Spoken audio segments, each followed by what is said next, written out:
चलिए भारतीय बाजारों की शुरुआत की तैयारी प्री ओपनिंग सेशन में, और इस वक्त संकेत देख ले दुनिया भर के बाजारों से एसजीएक्स निफ्टी में सुस्ती छाई हुई है, 2 अंक नीचे, और उसकी वजह है हांगकांग और चीन के बाजार जो लाल निशान में कारोबार करते हुए दिख रहे हैं। लेकिन साथ ही में निक्केई के बाजारों को देखें तो वहां पर 5% के आसपास की मजबूती, स्ट्रेट टाइम कॉस्पी जैसे बाजार मामूली से हरे निशान में, लेकिन चीन और हांगकांग के बाजारों में कमजोरी का रुझान अब भी बरकरार है। कुछ देर है अभी प्री ओपनिंग सेशन की शुरुआत होने में, उससे पहले कुछ और स्टॉक्स पर राय ले ली जाए। डिशमैन फार्मा ये स्टॉक है जो बोनस देने की घोषणा कर रही है कंपनी, खरीदना चाहिए क्या? प्रकाश, आप क्या राय रखते हैं इस पर? नहीं, बिल्कुल नहीं। नहीं, छोड़ दें, और जिसके पास है उनका क्या करें?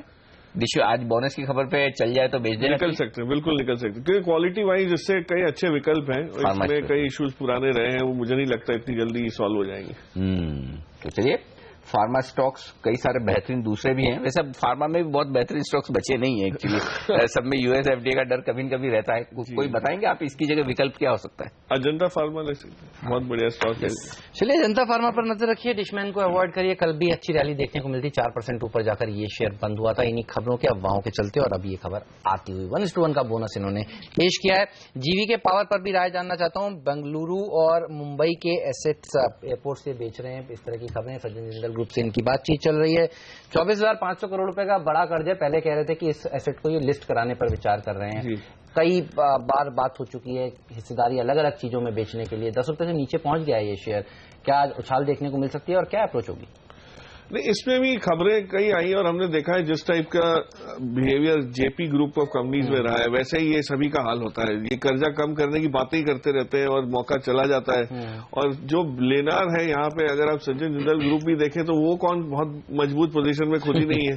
तो वो डील होगी नहीं होगी उस चक्कर में आप लटक जाए और बैठे रहे, तो इससे अच्छा तो न्यूज पे अगर ऊपर आता है और अगर आपको फिर भी लॉस ज्यादा नहीं हो रहा तो इन सब में से निकल सकते हैं। बजट में कुछ अनाउंसमेंट आने की उम्मीद है, पर उसमें इन सब कंपनीज को फायदा होगा ये मैं नहीं कह रहा, बट एयरपोर्ट को लेके, उस एविएशन को लेके कई चीजें पॉजिटिव आ सकती हैं, तो उस उम्मीद में भी अगर ऊपर जाता है तो एग्जिट का मौका। ओके, उछाल में बिकवाली करें, ये राय है जीवी के पावर पर। देखना होगा इस तरह की डील्स आगे बढ़ पाती हैं, कंक्लूड होती है या नहीं। लेकिन फिलहाल हमारा प्री ओपनिंग सेशन शुरुआत करने की तैयारी में हम आगे बढ़ रहे हैं और खोलेंगे आज भारतीय बाजारों को, और साथ ही देखेंगे रुपए पर किस तरह की शुरुआत होती है। पहली टिक आपकी स्क्रीन पर आती हुई 65 अंक ऊपर है सेंसेक्स, लेकिन निफ्टी 35 अंक नीचे नजर आएगा।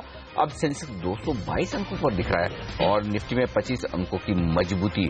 मजबूत क्या है? ओएनजीसी 5% ऊपर, टाटा मोटर्स 3% ऊपर। ये 2 स्टॉक मजबूत खुलने के संकेत दे रहे हैं प्री ओपनिंग सेशन में। वहीं कमजोरी दिखेगी आपको आईटीसी में 2.5% के नुकसान के साथ शुरुआत होने के संकेत यहां पर आते हुए दिखेंगे। रिलायंस में 2% के आसपास की कमजोरी दिख रही है। गैस अथॉरिटी गेल 7% ऊपर नजर आएगा। कोटक बैंक अब 4% ऊपर दिख रहा है प्री ओपनिंग सेशन की शुरुआत में। तो काफी उतार चढ़ाव भरे ट्रेड आज प्री ओपनिंग सेशन की शुरुआत में जरूर दिख रहे हैं, लेकिन सही शुरुआत होगी रुपए की, एकदम सही और सटीक। जो लेवल्स होंगे वो असली होंगे और सही होंगे, क्योंकि प्री ओपनिंग सेशन को सेटल होने में अभी वक्त है। 9:07-8 तक सेटल होगा। इस वक्त रुपए में 9 पैसे की मजबूती के साथ हमने शुरुआत होती देखी, तो थोड़ी रिकवरी के संकेत ग्लोबली जो आए हैं करेंसी मार्केट में डॉलर के मुकाबले दूसरी करेंसी के, वो हमारे यहां भी दिख रहे हैं। मामूली सी तेजी, बहुत बड़ी तो नहीं, लेकिन 68-50 के आसपास हम टिके हुए हैं और उससे थोड़ा ऊपर हमने रुपए पर इस वक्त शुरुआत होते हुए देखिए, तो ये एक थोड़ा सा संकेत है। मैं यहां पर सिद्धार्थ आपकी कॉल्स देख रहा था, आप टेलीकॉम सेक्टर पर बुलिश है, क्या वजह है? आपको टेलीकॉम स्टॉक्स अच्छे लग रहे हैं और रैंकिंग में कैसे रखेंगे फिर भारती, आइडिया, रिलायंस कम्युनिकेशन को? रैंकिंग होगी आइडिया, भारती और आरकॉम। आइडिया और भारती में हम देख रहे हैं कि थोड़ा कंसोलिडेशन हो रहा है, नीचे से बाउंस बैक आया है, और ये बाउंस बैक शॉर्ट कवरिंग ये चलते नहीं, फॉर्मेशन ऑफ लॉन्ग पोजीशंस हो रही है।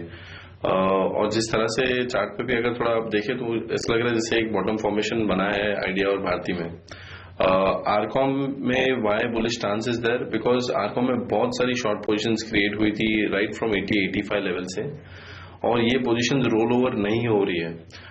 47 से 50 के बीच में स्टॉक ने अच्छा सपोर्ट लिया है, मल्टी ईयर सपोर्ट है 47 और 50 के बीच में, और वहां से अब हम देख रहे हैं कि रोल ओवर कम हो रही है और हो सकता है कि इसमें थोड़ी बहुत फॉर्मेशन ऑफ लॉन्ग पोजीशंस भी देखें। तो ये तीनों स्टॉक्स पे और इसी तरह से टेलीकॉम सेक्टर पे हमारा opinion technically and derivatives perspective से बुलिश है in this uncertain market scenario. Telecom share हैं जिस पर आपकी नजर होनी चाहिए। कल बाजार बंद होने के बाद कैस्ट्रॉल और आईटीडी सीमेंटेशन के नंबर्स भी आए। कैस्ट्रॉल के नंबर्स ठीक ठाक दिख रहे हैं, लेकिन आईटीडी सीमेंटेशन के नंबर्स काफी अच्छे दिख रहे हैं। बेटा 3 गुना बढ़ा है, मार्जिन देखिए 4% से बढ़कर 6.2% रहे हैं। आईटीडी सीमेंटेशन कैसा लगता है ये शेयर, आपको कैसे नंबर्स लगे? बहुत इंप्रेसिव नंबर्स हैं। तो इनफैक्ट मुझे लगता है इस टाइप के नंबर कोई पहले तिमाही में नहीं दिखे। One of the best numbers that the company is reported. और इसके अलावा आप ये देखिए कि कंपनी की आगे चल के भी बढ़त बहुत हो सकती है, क्योंकि स्मार्ट सिटीज, अर्बनाइजेशन, जो भी कंस्ट्रक्शन, यूटिलिटीज का, ब्रिजेस, फ्लाईओवर का रहता है, उसमें इस कंपनी का बहुत अहम काम रहता है। पाइलिंग में एक्सपर्ट्स हैं ये लोग। 2 दिन पहले हमने इसको बजट पिक में भी इसका समावेश किया है। तो ये कंपनी तो ऐसी है कि जब भी आपको मौका लगे, और कोई फंडामेंटल चेंज के बिना गिरावट आई थी इसकी अपने पिछले 52 वीक हाई से, तो मौका बनेगा तो लेना चाहिए। और अपने पोर्टफोलियो में इसको लंबे समय के लिए भी रख सकते हैं, not just for today's announcement. चलिए, निवेश के लिहाज से बेहतरीन स्टॉक है आईटीडी सीमेंटेशन, खरीदारी करें आप। लेकिन एफआईज कहां आपको राय दे रहे हैं खरीदारी या बिकवाली, क्योंकि इनकी राय बड़ी अहमियत रखती है। और हमेशा की तरह आज फिर से हमारे साथ है नीति, ये तमाम एफआई रिपोर्ट्स पढ़कर हमारे साथ। बताइए नीति, नेल्को और हिंडाल्को ये 2 स्टॉक हैं एल्यूमिनियम स्पेस से जहां पर एफआईज की तरफ से रिपोर्ट्स आई हैं, क्या है रिपोर्ट्स? बिकवाली की सलाह दे रहा है गोल्डमैन सैक्स। सबसे पहले नाल्को पर टारगेट प्राइस इन्होंने 31 रुपए तक का दिया है, 33 रुपए के आसपास करंट मौजूदा भाव है इसका। एल्यूमिनियम और एल्यूमिनिया डिवीजन की जो प्रॉफिटेबिलिटी है वो अगले साल और कमजोर होती हुई नजर आएगी। इनफैक्ट ये फोरकास्ट कर रहे हैं एबिटा लॉसेस के अगले 2 साल में होते हुए नजर आएंगे, और जो एल्यूमिनिया सेगमेंट के जितने भी थोड़े बहुत पॉजिटिव्स होंगे वो उसको भी ऑफसेट कर देगा। 31 रुपए तक का टारगेट बिकवाली करके चलिए, साफ तौर पर गोल्डमैन सैक्स की राय है। सीएलएसए दिग्गज ब्रोकरेज हाउस फर्म हिंडाल्को पे मगर अपग्रेड का कॉल दे रहा है। आउट परफॉर्म से रेटिंग इसकी बढ़ा के बाय यानी खरीदारी की सलाह भी दे रहा है, और इन्होंने लक्ष्य भी इनका बढ़ा दिया है। 92 रुपए से अब इसका लक्ष्य बढ़ा के इन्होंने 95 रुपए तक का कर दिया है। मौजूदा भाव से 44% की तेजी आ सकती है। क्यों? क्योंकि ये वॉल्यूम ग्रोथ बेहतरीन वॉल्यूम ग्रोथ इनकी बेहतर होने वाली है। साथ साथ में ये अपने प्रोडक्ट मिक्स को काफी ज्यादा सुधार करने वाले हैं। अगले 2 साल में इनकी अर्निंग्स एकदम रिबाउंड कर जाएंगी। बेहतरीन रिकवरी आपको अर्निंग्स दिखाएगा। 95 रुपए तक के लक्ष्य के लिए आप हिंडाल्को में निवेश करिए, ऐसा मानना है सीएलएसए का। ओके, तो हिंडाल्को में निवेश करने की राय निकल कर आ रही है नीति। लेकिन इसके अलावा और कौन सी कंपनियां हैं जहां पर ब्रोकरेज हाउसेस बुलिश या बेरिश है? 2 बड़े पॉजिटिव आज कॉल्स आए हैं। ल्यूपिन पर यूबीएस अपना मेंटेन कर रहा है खरीदारी की सलाह। टारगेट प्राइस इन्होंने 2510 रुपए तक का दिया है। 43% की मौजूदा भाव से आपको यहां तेजी दिखा सकता है। दरअसल बाजार ने इनका मानना है कि 2 डायबिटीज की जो उन्होंने ड्रग्स थे, ग्लूमेजा और फोटामेट, इन दोनों के प्राइस इंक्रीज किए थे, जिसको बाजार ने बहुत अच्छी तरह से अभी इम्पैक्ट आकलन नहीं किया है इसका। अब इसका आपको आगे जाके असर देखने को मिलेगा। ये बहुत पॉजिटिव होने वाला है। चौथी तिमाही इनकी बेहतरीन होगी, इनका बहुत अच्छे रिजल्ट्स आने वाले हैं। और साथ साथ में इनका मानना है स्ट्रांगेस्ट इंडियन फार्मा कंपनी है, वन ऑफ द स्ट्रांगेस्ट। आपको निवेश करके चलना चाहिए। 2510 रुपए तक का लक्ष्य ल्यूपिन आपको दिखा सकता है। वहीं एनटीपीसी पे क्रेडिट स्विस का एक आउट परफॉर्म का कॉल दिया है। 160 रुपए तक के लक्ष्य आपको ये स्टॉक भी दिखा सकता है। नई कैपेसिटी की जो कमीशनिंग करेंगे ये की ड्राइवर होगा, यहां से आपको ग्रोथ आती हुई नजर आएगी। आउट परफॉर्म की रेटिंग एनटीपीसी पे 160 रुपए तक के लक्ष्य क्रेडिट स्विस दे रहा है। ओके, 160 के लक्ष्य एनटीपीसी खरीदारी करने की राय। शुक्रिया नीति ये रिपोर्ट देने के लिए। लेकिन खरीदना चाहिए कि एनटीपीसी जिन लोगों ने ऑफर फॉर सेल में नहीं लगाया पैसा, क्या राय है प्रकाश आपकी? नहीं, ऑफर सेल में अगर देखें तो जाते जाते तो सेम ही भाव हो गया था, मतलब जो डिस्काउंट वाला कोई इतना वो नहीं था। But on a longer term basis yes I agree, जो नीति बता रही कि इनकी नई कैपेसिटीज जो आएंगी वो बहुत प्रॉफिटेबल बेसिस पे है, क्योंकि इंक्रीमेंटली बहुत लो कॉस्ट पे ये एक्सपैंड कर पाएंगे, जो बाकी के प्रोड्यूसर्स के लिए मुमकिन अभी नहीं लग रहा। और 12 रुपए का एक्सपेक्टेड ईपीएस है मेरे हिसाब से मार्च में, तो उस लिहाज से भी देखें तो बहुत ही सस्ते में आपको मिल रहा है स्टॉक, अच्छी पेडिग्री वाला। तो डेफिनेटली लॉन्ग टर्म के बेसिस पे इसमें निवेश किया जाएगा।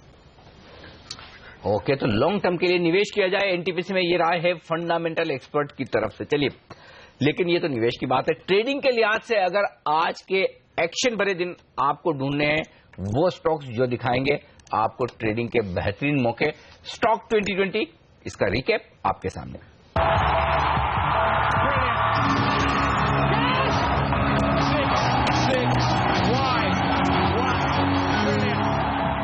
हैं। आइए देख लेते हैं पूरी की पूरी टीम किस तरह से निकल कर आई है। रिलायंस पावर खबरों के दम पर तेजी दिखा सकता है।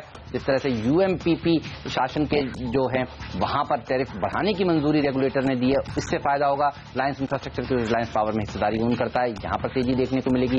जस्ट डायल का जो बायबैक है और नए प्रोडक्ट लॉन्च है वो आज होने वाला है, यहां पर एक अच्छी रैली देखने को मिल सकती है। आईसीआईसीआई बैंक में लेकिन आज भी बिकवाली हावी रह सकती है, ये शेयर आज फिर से नए 52 हफ्ते के निचले स्तर छू सकता है। आईटीसी में पिछले कई दिनों से सिलेक्टर्स बेरिश हैं। सिगरेट के ऊपर एक्साइज ड्यूटी बढ़ने के डर इस शेयर को हर रोज दबाव में दिखा रहा है और आज फिर से यहां पर 52 वीक क्लोज लग सकते हैं। लेकिन बैंक ऑफ बड़ौदा में एक शॉर्ट कवरिंग मूव्स देखने को मिल सकते हैं, तो ये होगा मेरा mister dependable stock. Divi's lab के ऊपर काफी बेरिश हैं मेरे सिलेक्टर्स और फार्मा शेयरों में पिछले कुछ दिनों से जिस तरह से दबाव देखने को मिल रहा है, रिडेम्पशन प्रेशर्स म्यूचुअल फंड्स को जो झेलना पड़ रहा है उसके चलते बिकवाली आ रही है, यहां पर नजर रखिएगा। टाटा मोटर्स में जो सानन का प्लांट है उसको लेकर अभी भी दिक्कतें बनी हुई हैं, स्ट्राइक वहां पर एम्प्लॉयज ने की है, उसके चलते प्रेशर देखने को मिलेगा। आज फिर से कोनी शुगर में आरबीआई ने जिस तरह से निवेश सीमा एफआईएस की बढ़ाई है वो एक पॉजिटिव खबर है, यहां पर एक रैली देखने को मिल सकती है, इसलिए यह है मेरा फ्री हिट शेयर। भेल पर भी सिलेक्टर्स दरअसल बिकवाली करने की राय दे रहे हैं, तो ये एक और सेल साइड का कैंडिडेट है मेरी टीम का। 10 के 10 शेयर अगर आप देखें तो हमने बाय के ही उतारे हैं और इसमें पहला शेयर सिंडिकेट बैंक है, अच्छी खासी शॉर्ट कवरिंग आज ड्यू है, आ सकती है। ओएनजीसी पे भी नजर रखें, त्रिपुरा में ड्रिलिंग प्रोजेक्ट है करीब 750 करोड़ का, उसको एनवायरमेंट की मंजूरी मिली है और साथ ही कच्चे तेल का बेनिफिट और क्रूड से घट सकता है या फिर हटाया भी जा सकता है इस बार बजट के अंदर, तो बड़ा बेनिफिशियरी होगा। कॉन्कोर के अंदर आप नजर रखें या फ्रेट कॉरिडोर को लेकर और साथ ही फ्रेट को बढ़ाने को लेकर इस बार रेल बजट के अंदर बड़ा अनाउंसमेंट हो सकता है। जैन इरिगेशन को एक फायदा यहाँ पे आता हुआ दिखेगा, एक तो बजट का और दूसरा देखिए इसके अंदर एक मोमेंटम मिला है वारंट के जरिए जो कि 80 रुपए की प्राइसिंग है, अभी 55 का शेयर है, तो अच्छा खासा डिस्काउंटिंग है और वैल्यू अनलॉकिंग होना बाकी है। क्रॉम्पटन व्हील्स की आज एक बैठक है बोर्ड की और इसमें कंज्यूमर बिजनेस को रिकॉर्ड डेट होगी और साथ ही इसका अगर आप एनालिस्ट का व्यू देखें तो 160 रुपया दोनों के बिजनेस का बनता है, 134 पे चल रही है और डिस्काउंटिंग है, आज एक मूव आ सकता है। डिपेंडेबल शेयर के तौर पर हमने अदानी पावर को उतारा है कि ट्रांसमिशन के क्रेडिट को अब AAA+ रेटिंग मिली है केयर रेटिंग की तरफ से, तो बेनिफिट होगा इसको आज। लॉर्ड इलेक्ट्रिकल रेलवे AC का बेनिफिट उठाएगा, साथ ही डिश टीवी को एंटरटेनमेंट का बेनिफिट मिल रहा है अगर रेलवे मॉडरेशन में इस खबर को लेकर कुछ बात आती है तो। इसके अलावा देखिए स्मार्ट लिंक के अंदर भी आप नजर रख सकते हैं, यहाँ पे प्रमोटर्स बायबैक कर सकते हैं और वेदांता के अंदर शॉर्ट कवरिंग ट्यूब है।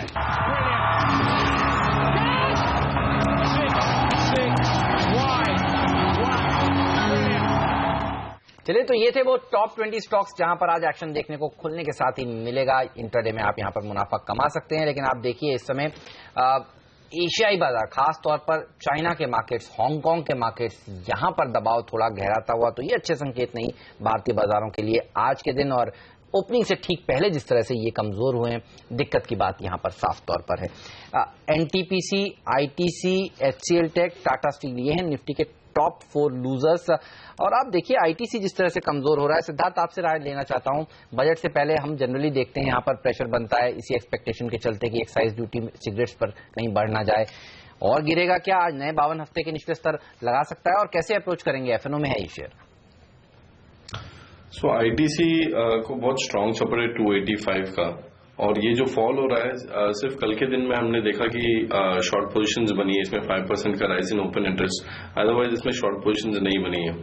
एंड यू नो जिस तरह से एवरी बजट में इसमें कुछ ना कुछ नेगेटिव्स आता है, I think that has been discounted और इसलिए ये स्टॉक इतना नीचे आया है। यहाँ से फ्रेश शॉर्टिंग की सलाह तो मैं डेफिनेटली नहीं दूंगा, और आईवीज इसकी बहुत ज्यादा बढ़ चुकी है, 36 की आईवीज आ चुकी है, तो 280, 270 अगर किसी को आईटीसी परचेज करना है, और ये मैं मार्च सीरीज की बात कर रहा हूँ, तो पुट बहुत महंगे हो चुके हैं। तो अगर आपको बाय करना है आईटीसी एट लोअर लेवल्स तो ये पुट बेच दें आप 270 और 280। अगर ये स्टॉक उस लेवल्स के नीचे नहीं जाता है तो आपको प्रीमियम्स काफी ज्यादा है तो उसका बेनिफिट मिल जाएगा अगर स्टॉक नीचे नहीं जाता है। एंड एनीवेज आपने मन बनाया कि 270 पे मुझे आईटीसी लेना है, तो अगर स्टॉक नीचे आता है तो आप 270 पे आईटीसी ले लीजिए। तो ये बेसिकली पोजिशनल ट्रेडर्स के लिए स्ट्रेटेजी है कि आप 270 और 280 के मार्च के पुट ऑप्शंस बेचे आईटीसी में। ओके, तो ये ज्यादा बेहतर होगा पुट ऑप्शंस बेचना। लेकिन सिद्धार्थ, क्या आप ऑयल एंड गैस से जुड़े कोई शेयर में खरीदारी करना चाहते हैं शॉर्ट कवरिंग के चलते, या फिर क्रूड में जिस तरह का उछाल आया एक्सपायरी के दिन, क्या ये इनमें से कोई शेयर है आपके रडार पर उछल सकता है? रिलायंस काफी स्ट्रांग है, but not to do with expiry, लेकिन जिस टाइप की पोजीशंस उसमें है हमने देखा कि किस तरह से 900-920 के आसपास इसमें एक स्पर्ट आता है। मुझे लगता है कि ये स्टॉक में स्ट्रेंथ है, बाय ऑन डिप स्टॉक्स रहेगा। एंड अदर स्टॉक ओएनजीसी के ऊपर आप लोग चर्चा कर रहे हैं काफी, तो मुझे लगता है कि ये 220, 225 तक जा सकता है, तो उसमें पॉजिटिव बाय से ट्रेड हो सकता है। My technical analysis is bullish on Hindustan petroleum from technical perspective. जो बड़ा अपसाइड मूव आया था उसका अच्छा खासा रिट्रेसमेंट हुआ है और वहां सपोर्ट ले रहा है स्टॉक, तो that is also one of the stock जहां पे हम पॉजिटिव बाय से ट्रेड करेंगे। तो रेल बजट का दिन है और रेल बजट में जनरली चर्चा ये होती है कि शायद फ्रेट रेट कहीं बढ़ ना जाए और उससे सीधा सीधा इम्पैक्ट जो होता है वो नेगेटिव देखा जाता है या समझा जाता है। ट्रेडर्स कम से कम मानकर चलते हैं कि सीमेंट कंपनियां, मेटल कंपनियां, फर्टिलाइजर कंपनियों को होगा। एसीसी अंबुजा, इन दोनों के चार्ट्स कैसे लगते हैं आपको और क्या यहाँ पर कोई पोजीशंस लेना चाहेंगे आप बजट से पहले, रेल बजट से पहले?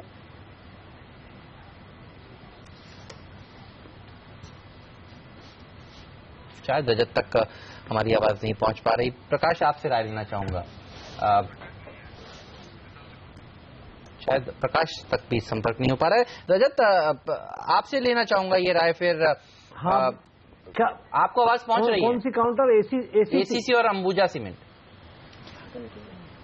देखिए, एसीसी का टेक्निकल स्थिति जो है वो उतना कोई खास अच्छा तो नहीं है।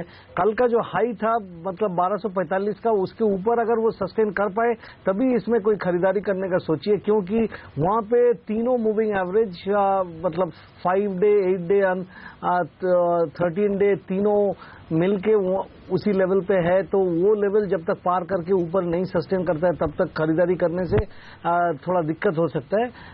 So ACC is a buying only above 1245।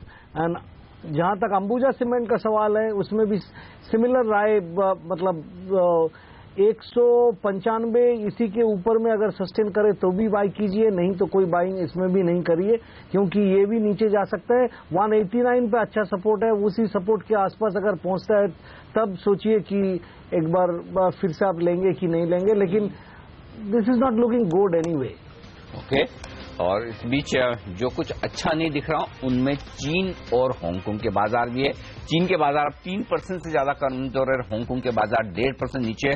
तो देखना होगा कि हम मजबूत शुरुआत कर पाते हैं, यानी ये भी बड़ा इंटरेस्टिंग होगा, क्योंकि भारतीय बाजारों में अब, माफ कीजिएगा, एशियाई बाजारों में अब कमजोरी थोड़ी सी बढ़ती हुई दिख रही है। लेकिन शुरुआत होती है भारतीय बाजारों की। हिंडाल्को टॉप गेनर दिख रहा है सीएलएसए के अपग्रेड के बाद, तो वहां पर एक्शन दिख रहा है। ओएनजीसी हरे निशान में खुलने की तैयारी कर रहा है। पहले आपकी स्क्रीन पर सेंसेक्स और निफ्टी पर, सेंसेक्स से 20 अंक ऊपर और निफ्टी में 8 अंकों की मजबूती के साथ हुई है शुरुआत।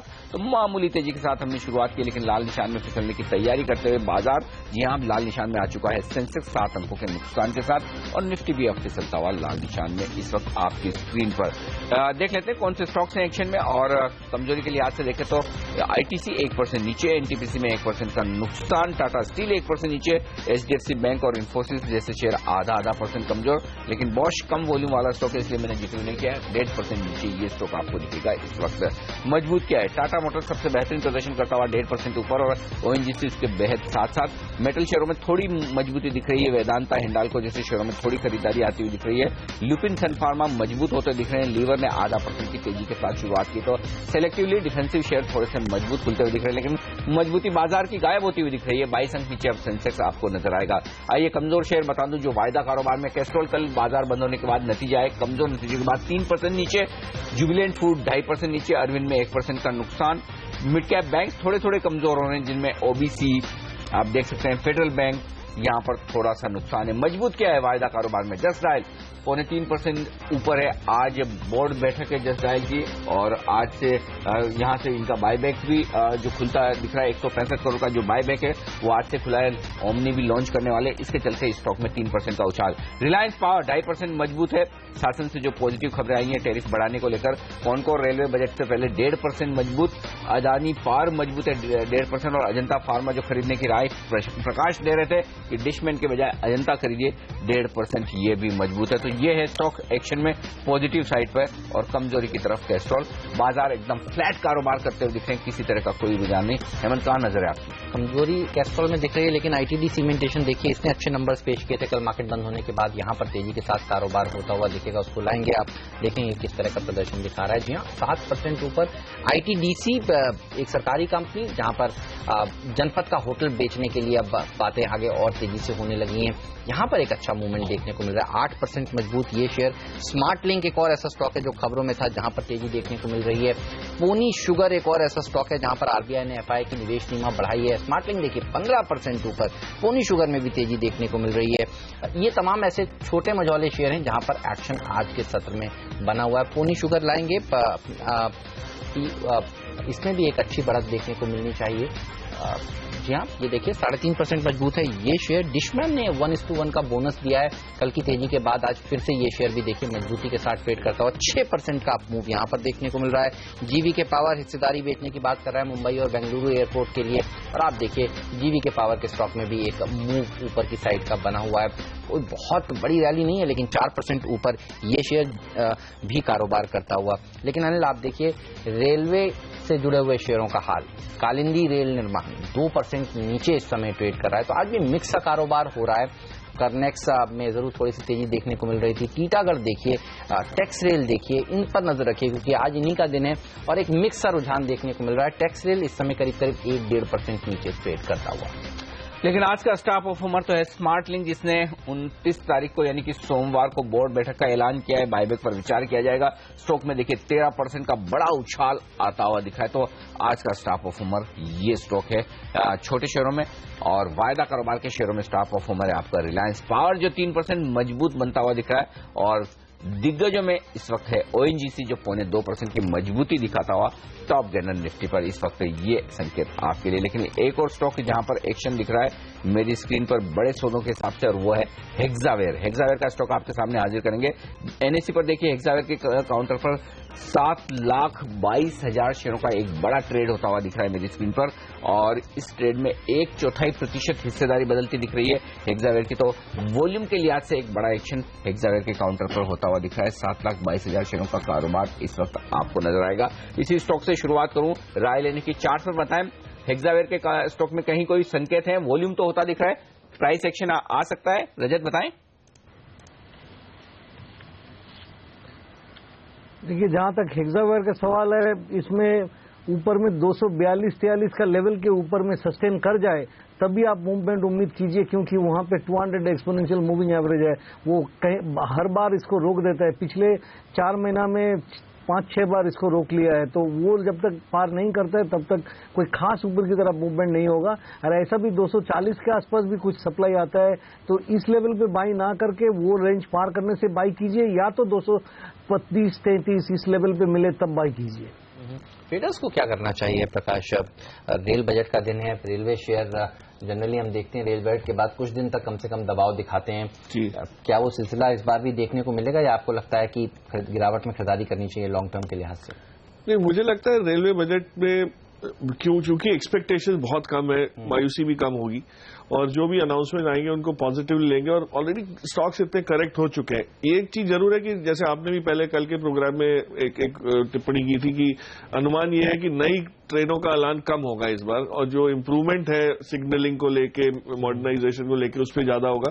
तो उस लिहाज से जो अच्छी कंपनीज हैं, और मेट्रो रेल का जो कारोबार है वो अच्छा खासा बढ़ना शुरू हो जाएगा। तो जो सीमेंस है, बीएमएल है, इस टाइप के अब जो वायदा कारोबार में जो स्क्रिप्ट्स हैं उसमें लॉन्ग पोजीशन बनाए तो मेरे हिसाब से प्रॉफिटेबल हो सकता है। ओके, तो वायदा कारोबार के ट्रेडर्स वो रेल बजट को ज्यादा अच्छे से ट्रेड कर सकते हैं बजाय कैश मार्केट के, ये राय है इस वक्त। और जो स्टॉक्स अब बाकी एक्शन में दिख रहे हैं, आईटीडीसी देखिए अब 6% ऊपर है, आईटीडीसी सीमेंटेशन, दोनों स्टॉक मिलते जुलते हैं लेकिन दोनों अलग अलग है, ध्यान रहे। आईटीडीसी यहाँ ये सरकारी कंपनी है, और एक होटल अपना जो बेचने की योजना बना रही है वो दिल्ली में जनपद होटल, और उसके लिए उसी वजह से ये स्टॉक आज एक्शन में आता दिख रहा है। वॉल्यूम थोड़ा सा कम है इस स्टॉक में, जनरली लिक्विड बहुत ज्यादा होता नहीं है, लेकिन आईटीडी सीमेंटेशन जो रिकमेंड कर रहे थे प्रकाश भी, यहाँ पर 5% की अच्छी तेजी मजबूत नतीजों के बाद। तो इसी के चार्ट पर एक राय ले ली जाए। रजत, आईटीडी सीमेंटेशन 5% ऊपर खुला है, अभी कोई ट्रेड बनेगा? देखिए, ये 93 के ऊपर है तो ये 96-97 तक तो एक बार पहुंचेगा, ऐसा तो उम्मीद करना चाहिए, क्योंकि 93 एक खास अहम रेजिस्टेंस लेवल था, उसके ऊपर सस्टेन करने से फिर 97-98 तक जा सकता है, लेकिन वो जब तक पार नहीं करता है तब तक अच्छी मूवमेंट की पॉसिबिलिटीज कम है। लेकिन रिजल्ट को देखते हुए किसी को अगर खरीदारी करना है तो मेरा कहना ये रहेगा कि 200 डे एक्सपोनेंशियल मूविंग एवरेज 90 के नीचे है, 87 पे स्टॉप लगाइए और इसमें खरीदारी कीजिए। आने वाले दिनों में 20 से 25% नाफा मिल सकता है मध्यम अवधि में। ओके, चलिए, तो ये रहा इस शेयर पर। लेकिन रिलायंस पावर देखिए 2% मजबूती के साथ आज ट्रेड कर रहा है। एफएनओ में सबसे अच्छा प्रदर्शन दिखाने वाला शेयर यही है। क्या यहाँ पर लॉन्ग पोजीशंस बनानी चाहिए? रजत, कैसे अप्रोच करेंगे आप इस शेयर को? कौन सी काउंटर पूछा आपने? रिलायंस पावर। देखिए, जहां तक रिलायंस पावर का सवाल है, मैं ये मानता हूं कि इस लेवल पे नहीं खरीद के थोड़ी सी नीचे अगर आपने खरीदारी का सोचेंगे तो बेहतर रहेगा, क्योंकि I am not getting the kind of technical signal. इसमें बाइंग करने की जगह अभी कम है, क्योंकि 45-46 का लेवल ये पार करके ऊपर तो जाता नहीं है। जब तक वो नहीं जाता है तब तक खरीदारी करना बहुत मुश्किल लग रहा है। लेकिन जिस स्टॉक से मैंने शुरुआत की थी हेक्सावेयर की, यहाँ पर बड़ा इंटरेस्टिंग आज दिख रहा है कारोबार होता हुआ। एक और ट्रेड हुआ है और पहले वाला ट्रेड 235 पर हुआ था, अब 237.50 पर हुआ है। यहाँ पर भी वॉल्यूम्स और बढ़ते हुए दिख रहे हैं। वायदा कारोबार का स्टॉक है। एक बार एफएनओ में देखते हैं किस तरह की पोजीशंस बनी है।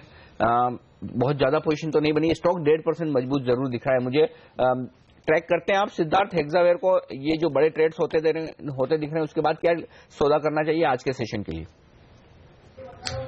स्टॉक एक रेंज में है और बीच में हमने देखा था कि इसमें थोड़ी बहुत लॉन्ग पोजीशन सेम लेवल के आसपास बनी थी, 235-237 के आसपास। थोड़ा टेक्निकली इंस्पायर्ड होके मैं इसमें व्यू लूंगा कि अनलेस अंटिल दिस स्टॉक अगर ये 245 के ऊपर नहीं जाता है तो मुझे नहीं लगता इसमें बहुत बड़ा मोमेंटम आएगा। लेकिन this is not a stock जैसे आईटी स्पेस में हम रिसेंटली कुछ वीकनेस देख रहे हैं, एचसीएल टेक या टीसीएस वगैरह। इस स्टॉक में वीकनेस नहीं है, तो that positive trader can take and trade accordingly.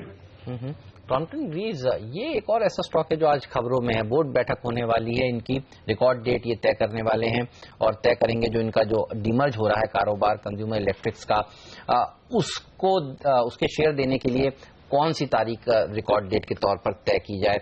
कैसे देख रहे हैं आप इस पूरे कॉर्पोरेट डेवलपमेंट को? नतीजों के बाद हमने देखा था तेज पिटाई हुई थी इस शेयर में और उसके बाद अब ये खबर आती हुई, कैसे अप्रोच करेंगे इसे?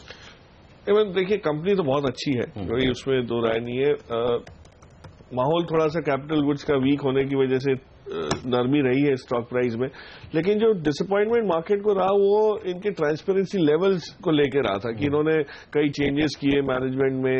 जो नंबर्स आए उसमें भी जो रिस्ट्रक्चरिंग की, उसका पहले से स्ट्रीट को एक्सपेक्टेशन है, कोई अनुमान ना होके एकदम से सरप्राइज एलिमेंट जो था, उस लिहाज से जो गिरावट आई है उसके बाद मुझे लगता है अगर कंपनी इससे एक कोई सबक सीख के अगले जो कदम लेने वाली है वो ट्रांसपेरेंटली करे और स्ट्रीट के साथ एनालिस्ट के साथ शेयर करके करे, उनको कॉन्फिडेंस में लेके करे, तो बहुत अच्छा एक पिक हो सकता है। तो इस लेवल पे महंगा नहीं है, वैल्यू बाई बनता है, लेकिन थोड़ा सा इसमें आदमी को पेशेंस रखनी पड़ेगी और एक दूसरा मौका देना पड़ेगा मैनेजमेंट को to come up with things more transparently. But मेरे लिहाज से एक बाई बनता जरूर है इसमें। ओके, एक मौका बन सकता है खरीदारी का, ये चांस लेना चाहिए। लेकिन क्या हिंडाल्को, वेदांता, किसी मेटल स्टॉक में आपको शॉर्ट कवरिंग के आसार दिख रहे हैं? खरीदना चाहेंगे सिद्धार्थ आज एक्सपायरी के दिन, या फिर उछाल में बिकवाली करना समझदारी की बात होगी? अनिल जी, अभी जैसे मैं हिंडाल्को के ऊपर ओपिनियन दूं तो we were bullish in the stock 67-65 के आसपास।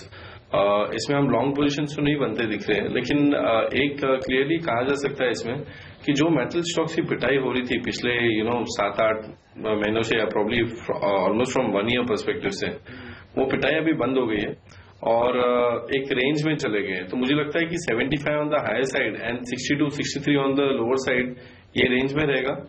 इमीडिएटली मुझे लगता है कि ये stock can go up to 72 odd levels, तो एक पॉजिटिव बायस से ट्रेड बनता दिखेगा।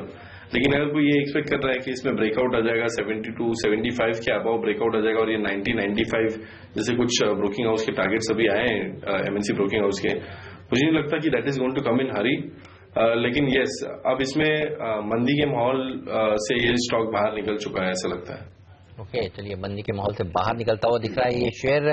काफी कम पीएसयू बैंक्स हैं जिन्होंने इस महीने अच्छा प्रदर्शन दिखाया है। जो अच्छा प्रदर्शन दिखाने वाला शेयर है वो है बैंक ऑफ बड़ौदा। इस महीने 7.5% का जोरदार उछाल इसने दिखाया है और इसका ही पेयर देखिए पीएनबी जिसने 20% के नेगेटिव रिटर्न्स दिए हैं। इन दोनों पर राय आपकी? पीएसयू में देखिए दोनों ही शेयर और दोनों ही अलग अलग मूव्स दिखा रहे हैं इस महीने पूरे सीरीज में।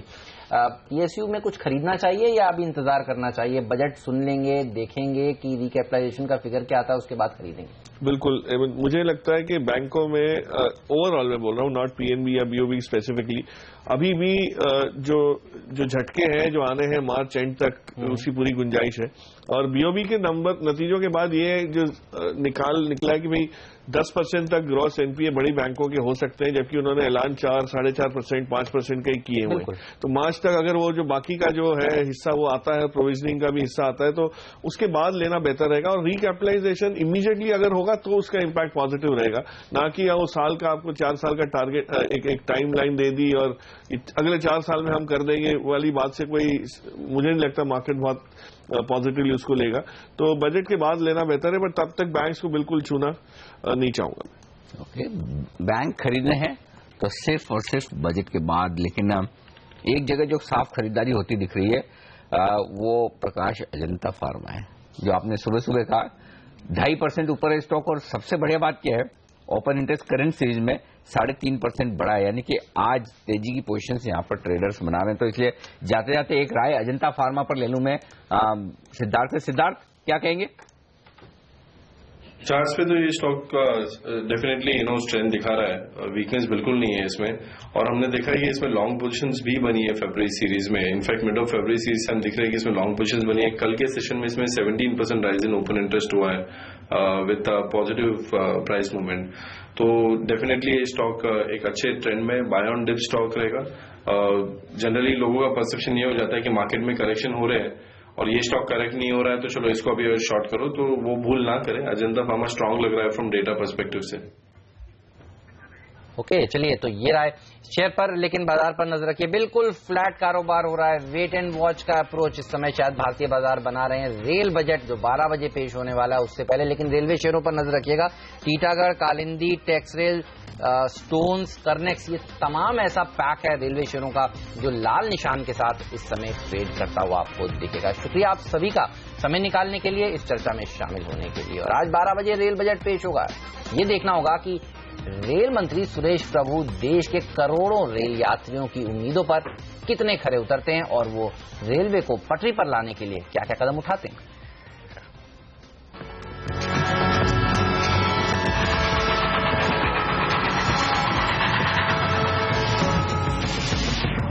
और रेल बजट से ठीक पहले हम एक खास चर्चा लेकर हाजिर हैं। हमारे साथ है पूर्व रेल मंत्री दिनेश त्रिवेदी जी, हिंद रेक्टिफायर्स के एग्जीक्यूटिव चेयरमैन और एमडी सुशील कुमार नेवेटिया साहब, और थोड़ी देर में हमारे साथ जुड़ेंगे गेटवे रेल फ्रेट के सीईओ सचिन भानुशाली भी। आप सबका स्वागत है सीएनबीसी आवाज पर। त्रिवेदी साहब, शुरुआत आपके साथ करना चाहता हूं।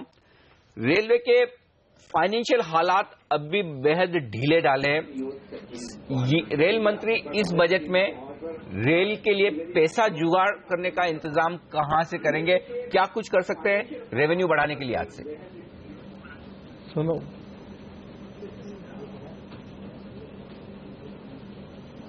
अभी साउंड बंद हो गया। आपका प्रश्न मुझे ज्यादा समझ नहीं आया, मगर जो कुछ समझ आया उसके हिसाब से बता रहे हैं। जी, मैं फिर से दोहरा दूं।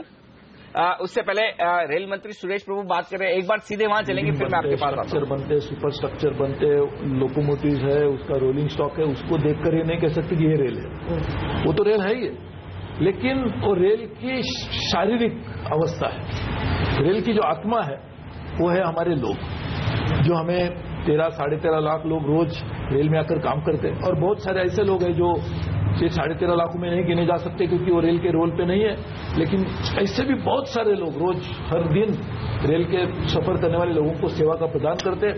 ऐसे सभी लोगों के योगदान से ही रेल चल सकती है। और मैं बिल्कुल ये कह सकता हूं कि संभावना तो बहुत है कि उसमें भी सुधार हो सकता है, और सुधार हो रहा है, सुधार कर रहे हैं और भी करेंगे।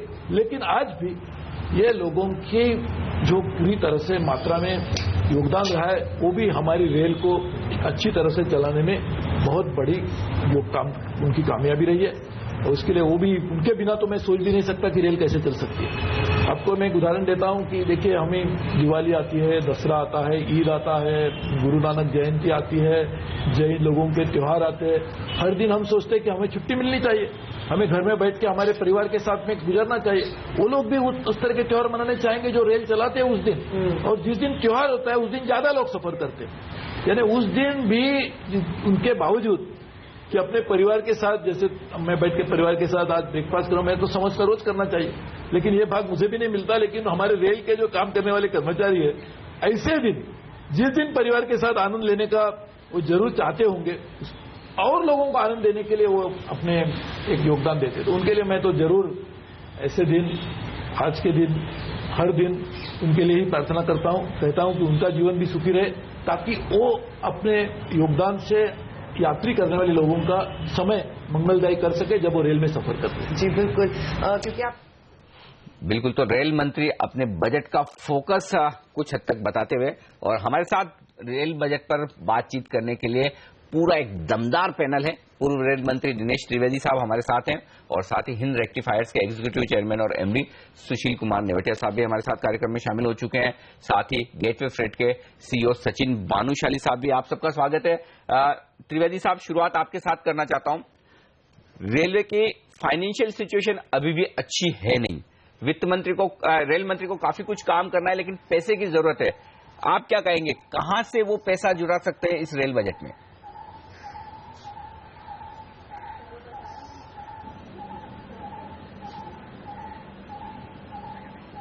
लगता है उन तक हमारा संपर्क नहीं हो पा रहा है, लेकिन नेवटिया साहब से हम जानना चाहते हैं। सर, काफी उम्मीदें इस बार कॉर्पोरेट सेक्टर को हैं कि बड़े ऑर्डर्स मिलने चाहिए, बड़ा पैसा रेलवे की तरफ से खर्च किया जाएगा।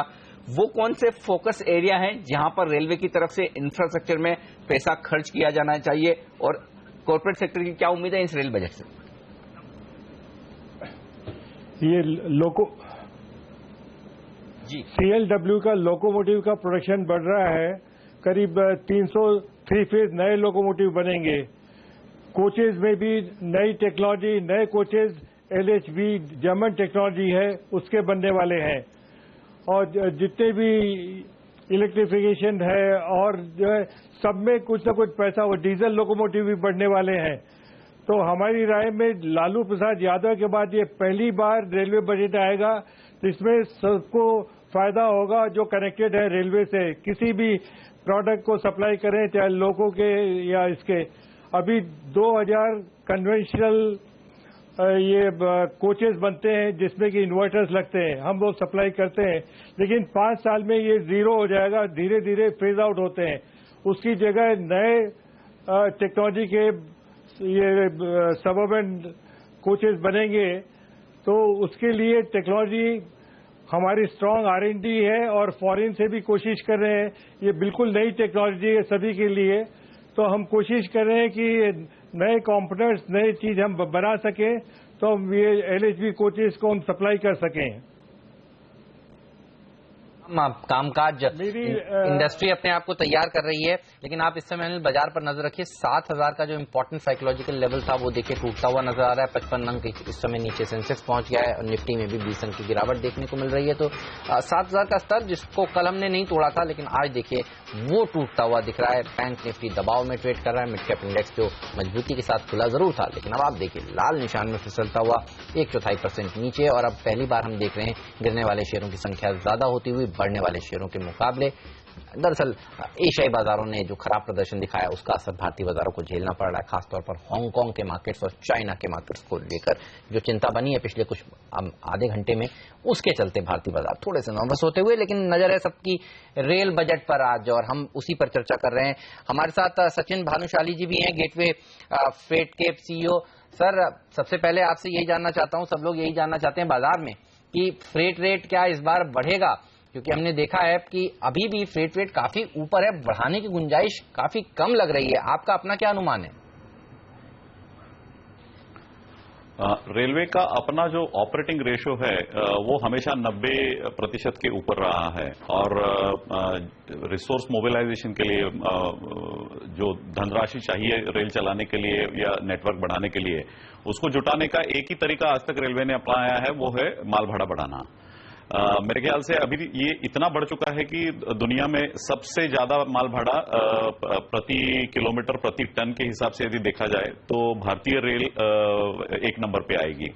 और मेरे ख्याल से इसको सुधारना बहुत जरूरी है, क्योंकि इसके कारण रेलवे ने यदि आप पिछले 2 दशक देखेंगे तो लगातार अपना जो माल भाड़े में शेयर है वो खो चुकी है रेलवे। ये माल भाड़ा बार बार बढ़ता जा रहा है, उसकी वजह से रेलवे अपना शेयर खो रहा है और इससे दिक्कत हो रही है। इस बार बढ़ाना काफी मुश्किल है। दिनेश त्रिवेदी जी हमारे साथ बन गए वापस से। त्रिवेदी साहब, ये बताइए आपको क्या लग रहा है, माल भाड़ा बढ़ाएगी इस बार सरकार? क्या पैसेंजर फेयर बढ़ेगा? आपका अपना क्या मानना है और आप कैसे देख रहे हैं इस रेल बजट को?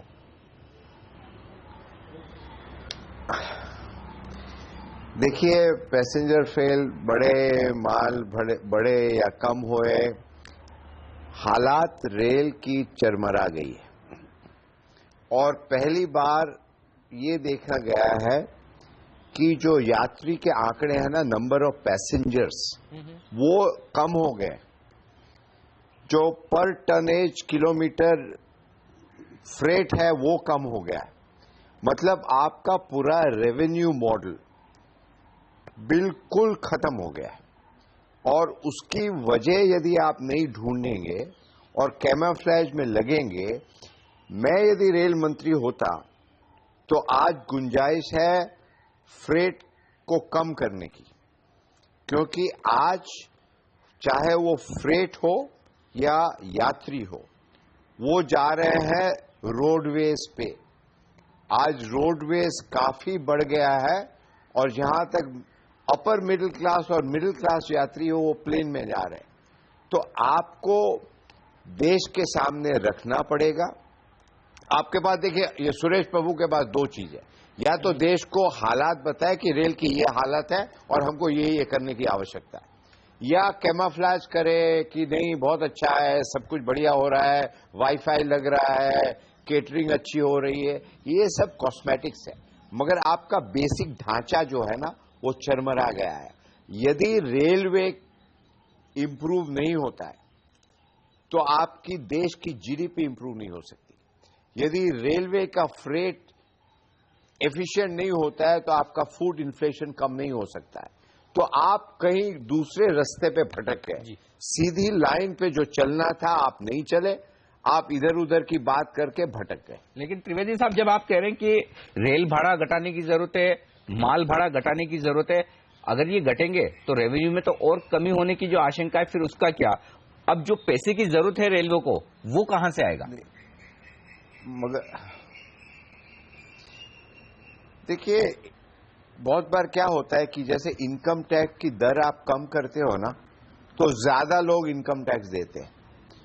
तो आप 50% से आप यदि 20% करो इनकम टैक्स तो ज्यादा लोग आएंगे। इसी प्रकार यदि इलास्टिसिटी होती है एक भाड़े की भी, अभी बहुत अति हो गया। हमने जब भाड़ा बढ़ाया था 2 पैसा पर किलोमीटर और 10 साल से बढ़ा नहीं था, तो वो जमाना अलग था। उसके बाद आपने इतना ज्यादा बढ़ा दिया। आज इनडायरेक्टली कितना पैसेंजर भाड़ा है आपको पता है? 30% टिकट बिकती है तत्काल में। ये एक तरीके से मैं समझता हूं कि लोगों के साथ नाइंसाफी है। तो ये सब आप मत कीजिए, जो भी करना है ट्रांसपेरेंट तरीके से कीजिए। और यदि हम सुन रहे हैं कि आप एक्सेस लगाएंगे फॉर मॉडर्नाइजेशन, ये सब नहीं चलता है। आपको सीधे रास्ते पे चलना पड़ेगा और देश को बताना पड़ेगा भैया ये हालत है। और एक बात हम आपको बताएं, लोगों को सुविधा चाहिए, लोगों को सेफ्टी चाहिए, लोगों को सर्टेनिटी चाहिए, तब आपको रेल चलेगी। आज हमको यदि जयपुर जाना है तो हम पहले देखेंगे वॉल्वो बस है कि नहीं। हमको आज चंडीगढ़ जाना है तो हम देखेंगे वॉल्वो बस है कि नहीं। तो आज रोडवेज ने काफी तरक्की कर ली है। आज बजट एयरलाइन चली आई है और आप बुलेट ट्रेन की बात कर रहे हैं। मतलब आप कहीं भटक गए हो, आपको रेल समझ नहीं आई है। रेल की जो क्षमता है ना, वो आपके दिमाग से परे है। रेल सबसे बेहतरीन ऑर्गेनाइजेशन है। गैंगमैन से लेकर आपका बोर्ड मेंबर्स इतने एफिशिएंट है और इतने होनहार है और इतने कमिटेड है, आप उसका उपयोग नहीं करेंगे और प्राइवेटाइजेशन की बात करेंगे कि यहाँ IAS ऑफिसर को लगाओ, बोर्ड चेंज करो।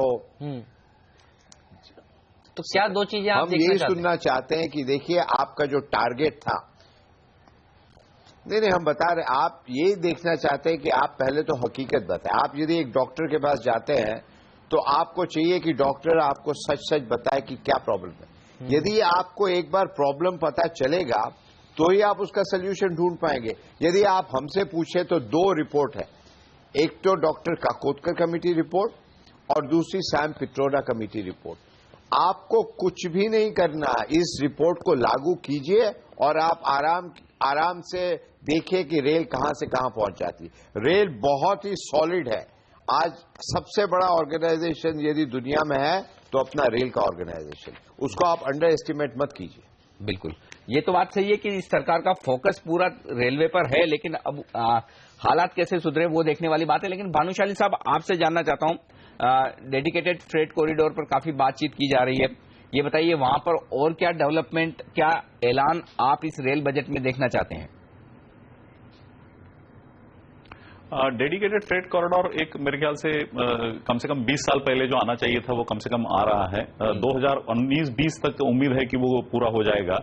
उससे एक तो जो कंजेस्टेड रूट है उसमें कैपेसिटी बढ़ जाएगी काफी मात्रा में। इसके साथ साथ उसका जो अभी का जो नेटवर्क है रेलवे का, उसके साथ कनेक्टिविटी के लिए जो प्रोजेक्ट्स है वो अभी से शुरू होना बहुत जरूरी है, क्योंकि एक बार डेडिकेटेड फ्रेट कॉरिडोर बन गया तो डेडिकेटेड फ्रेट कॉरिडोर में चलने वाला माल भाड़ा है वो तो बहुत एफिशिएंटली चलेगा, लेकिन वो आके फिर उसको हैंडल करने के लिए जो टर्मिनल्स बने हुए हैं वो एग्जिस्टिंग नेटवर्क में ही है। तो उस हिसाब से मेरे ख्याल से उसकी कनेक्टिविटी के जो प्रोजेक्ट्स है उसको इंपॉर्टेंस देके उनको अभी से शुरू करना बहुत जरूरी है। और डेडिकेटेड फ्रेट कॉरिडोर जब आएगा तो उसमें माल भाड़ा किस तरीके से लगाया जाएगा इसके बारे में ना डेडिकेटेड फ्रेट कॉरिडोर को क्लैरिटी है, कॉर्पोरेशन को, ना इंडियन रेलवेज को क्लैरिटी है, ना रेलवे के यूजर्स को क्लैरिटी है। उसमें भी इसी वक्त क्लैरिटी लाना बहुत जरूरी है और ये बजट में आ जाएगा तो मेरे ख्याल से ये एक इन्वेस्टमेंट पॉइंट ऑफ व्यू से एक बहुत अहम मुद्दा रहेगा। बिल्कुल, तो ये क्लैरिटी इस बार बजट में आप देखना चाहते हैं। लेकिन इंडस्ट्री के लिहाज से सुशील जी ये बताइए, पिछला साल आपके लिए कैसा रहा? क्या आपको बड़े बड़े ऑर्डर्स मिले और आप इस बार क्या एक्सपेक्ट कर रहे हैं? तो पिछले साल तो हमारे लिए अच्छा नहीं था, क्योंकि सभी जानते हैं कि रेलवे ने कुछ टेंडर्स वगैरह फ्लोट नहीं किए थे। इस साल इन लोगों ने प्रोवाइड किया है कि ये बढ़ा के देंगे सबअर्बन कोचेस के लिए, उसका प्रोडक्शन बढ़ रहा है और हमें उम्मीद है कि next year onwards, next financial year onwards ये बढ़ेगा और उसके second year after that I think there will be a big increase in the railway requirement for locomotives, coaches and उनके जो annual contracts हैं, maintenance वगैरह के सब में बढ़ावा होएगा। तो it will be a very good year after second year onwards. Next financial के बाद जो year आएगा उसके मेरी समझ काफी अच्छा रहेगा। त्रिवेदी जी, देखिए इंडस्ट्री तो कह रही है कुछ खास ऑर्डर्स भी उनको नहीं मिले हैं पिछले साल। हमने देखा था सुरेश प्रभु जी ने जो बजट पेश किया था उसमें 5 साल का रोड मैप दिया था। क्या लगता है कि जो दिक्कत है रेलवे की वो तो एक साल में आई नहीं है, कई साल खराब प्रदर्शन के चलते ऐसा हालत हुई है, तो थोड़ा समय देंगे तो सब स्थिति सुधरेगी? आप मानते हैं क्या इस चीज को? देखिए, हमने शुरुआत की थी 5 साल का बजट की और प्रभु ने वो लिया है, अच्छा किया है, मगर उनको इम्प्लीमेंटेशन करना नहीं आया। यदि आपको आज देखना है 2030 में आपको क्या जरूरत पड़ेगी, आपको उसी प्रकार से प्लानिंग करनी पड़ेगी, क्योंकि आज यदि कोच का ऑर्डर देते हैं या आज वैगन का ऑर्डर देते हैं तो उसको समय लगता है और आपने सब कुछ बंद करके रख दिया। ये ऐसे नहीं चलता है भैया। आप रेल मंत्री है, आपका काम है रेल का विस्तार करना। यदि आप कहते हैं कि हम रेल का विस्तार नहीं करेंगे, आज मॉनिटोरियम लगेगा, कोई नई लाइन नहीं बिछाई जाएगी, भैया आपका काम है नई लाइन बिछाना। आप यदि ये कहते हैं ये हम सब बंद करके, तो दुकान बंद करके बैठ जाओ। तो ये सब मुझे बहुत गड़बड़ लग रहा है सच माने में। लोग ताली बजाएंगे, नहीं, नो नई लाइन, पिंक पेपर कहेंगे कि no moratorium on any new line, ये नहीं है। आपका काम है कि जहां पर पिछड़ा इलाका है, नक्सलाइट का इलाका है, जहां डेवलपमेंट नहीं हुआ है, जहां ट्राइबल है, वो भी तो हमारे देश के लोग हैं, उनको भी जोड़िए ना आप। मिनरल सब वहां से आते हैं। तो मुझे बहुत दुख हो रहा है कि इतना अच्छा रेलवे, और आपने रेलवे को नहीं समझा, रेलवे की ताकत को नहीं समझा। आपकी प्लानिंग होनी चाहिए 250 के लिए, 2050 के लिए, मगर आप यदि कल के लिए भी प्लानिंग नहीं करते हैं और इस कॉस्मेटिक्स में पड़ जाते हैं कि ये मुझे ठीक नहीं लग रहा है। आपका पॉइंट एकदम सही है कि प्लानिंग लंबी होनी चाहिए, लेकिन अनफॉर्चुनेटली त्रिवेदी साहब, अभी तक हार्डली कोई ऐसा रेल मिनिस्टर रहा होगा जिसने वाकई में 20-30 साल आगे की प्लानिंग की होगी। लेकिन मैं कुछ आंकड़े आपको देना चाहता हूं। बजट एस्टीमेट, पिछली बार का रेल बजट में जो एस्टीमेट था, रेवेन्यू ग्रोथ का सुरेश प्रभु ने अंदाजा लगाया था 15% का, और पहले 10 महीनों में हुई है सिर्फ 0.6%, 17%। या 15 to 17% में नीचे की रेंज ले रहा हूं, लेकिन उससे भी आप देखिए महज 0.6% रेवेन्यू बढ़ा है। आप देखिए 6% बढ़ा है, 6% जी बिल्कुल, 0.6% एग्जैक्टली मैं बता रहा हूं आपको। ट्रैफिक वॉल्यूम अंदाजा था कि 85 मिलियन टन बढ़ेगा, बढ़ा सिर्फ 8.5 मिलियन टन। पैसेंजर बिजनेस में 17% की ग्रोथ का अंदाजा था, पहले 10 महीनों में सिर्फ 7% हुई है। और वर्किंग जो एक्सपांशन करना चाहते थे वो 9-10% का उनका अंदाजा था, हुआ है सिर्फ 1.5%। अब इस हालात में अगले साल क्या कुछ बेहतर हो सकता है, इसकी कहीं गुंजाइश दिख नहीं रही, और वो बिना पैसे तो होगी नहीं। आप रेल मंत्री को 1 या 2 सुझाव ऐसे दीजिए जिनसे उनकी जेब में पैसा है, वो आगे काम बढ़ा कर सके।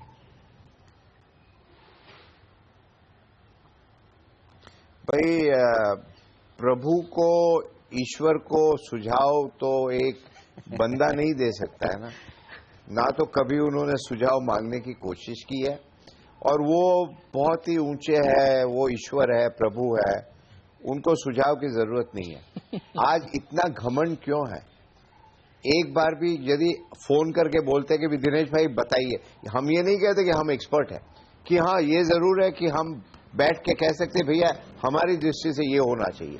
आप उसको मानिए या ना माने, 50 बार प्रधानमंत्री के पास चलिए सर, कोई बात नहीं, सुरेश प्रभु नहीं भी मांग रहे, लेकिन हम आपसे मांग रहे हैं। आपका प्रॉब्लम हम बताएं जी।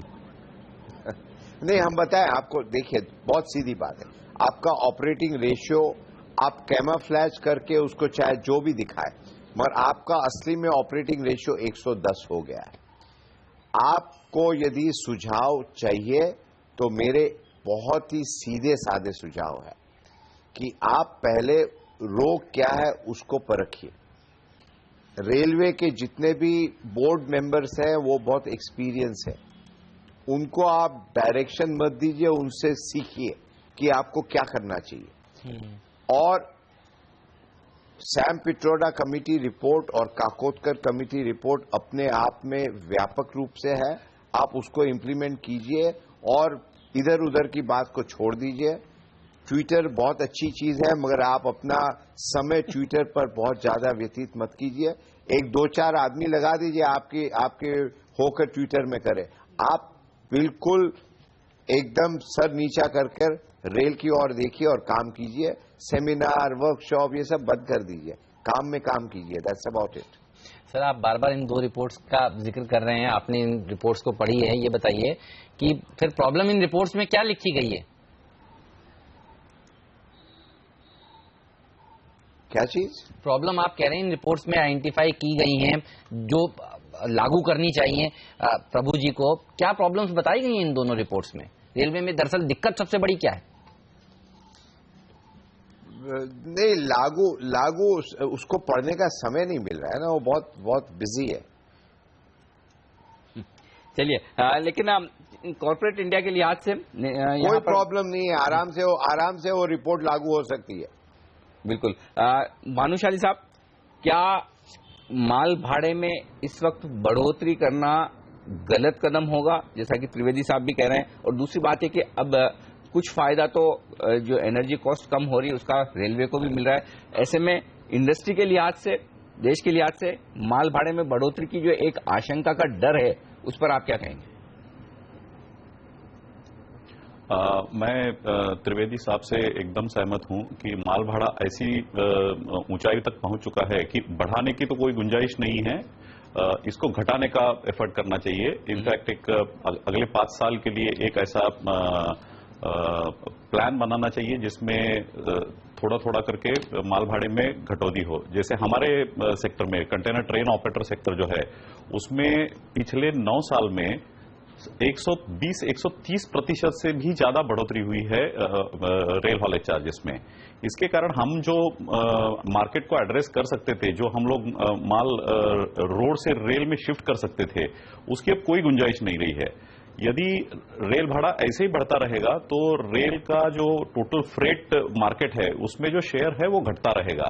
इसको बढ़ाने के लिए फ्रेट रेट कम करना जरूरी है, उससे टोटल बास्केट बढ़ेगा और टोटल रेवेन्यू रेलवे का भी बढ़ेगा। उसके साथ साथ रेलवे को कैपेसिटी बढ़ाना जरूरी है। तो इसलिए मेरा मानना यह है कि रेल भाड़े में बढ़ोतरी बिल्कुल नहीं होनी चाहिए। तो ये बताइए, रेल भाड़ा तो नहीं बढ़ना चाहिए फ्रेट का, लेकिन क्या पैसेंजर फेयर में आपको लगता है कुछ उनके पास गुंजाइश है, बढ़ा सकते हैं, खासतौर पर अपर क्लास कैटेगरी में एसी के डब्बों में? अभी आप देखेंगे यदि तो ये जो लो कॉस्ट एयरलाइंस आई है उनका भाड़ा इतना कम है और 2 घंटे 4 घंटे की सफर हो जाती है, उसके कारण अपर क्लास का जो बढ़ा हुआ भाड़ा है अभी उसके कंपैरिजन में कई लोग रेल से एयर ट्रैवल में शिफ्ट करना चाहते हैं, शॉर्ट डिस्टेंस जर्नी के लिए रोड का इस्तेमाल करना चाहते हैं। तो मेरे ख्याल से जो स्लीपर क्लास का भाड़ा है उसमें बढ़ोतरी आना जरूरी है और जो सबर्बन ट्रांसपोर्ट किया जाता है जैसे मुंबई में किया जाता है उसमें थोड़ा बहुत बढ़ोतरी करके बढ़ा के रिसोर्स मोबिलाइजेशन करना जरूरी है।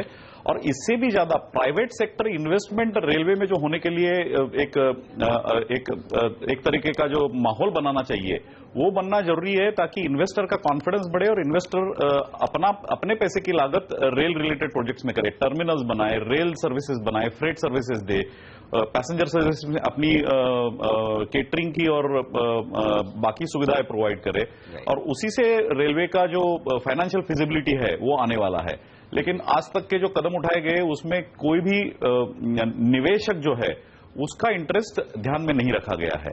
मेरे ख्याल से रेलवे को ये बहुत सीरियसली करना जरूरी है। बिल्कुल, आप बड़ा मुश्किल काम करने को कह रहे हैं रेल मंत्री को कि हायर क्लास का भाड़ा न बढ़ाएं और स्लीपर क्लास का बढ़ाएं, जो कि पॉलिटिकली बड़ा सेंसिटिव मुद्दा है। 5 राज्यों के जब चुनाव सर पर बिल्कुल। लेकिन फिलहाल आप सबसे विदा लेने का वक्त है। दिनेश त्रिवेदी साहब, सचिन भानुशाली जी, नेवटिया साहब, आप सबका बहुत बहुत शुक्रिया सीबीसी आवाज के साथ आज सुबह जुड़ने के लिए।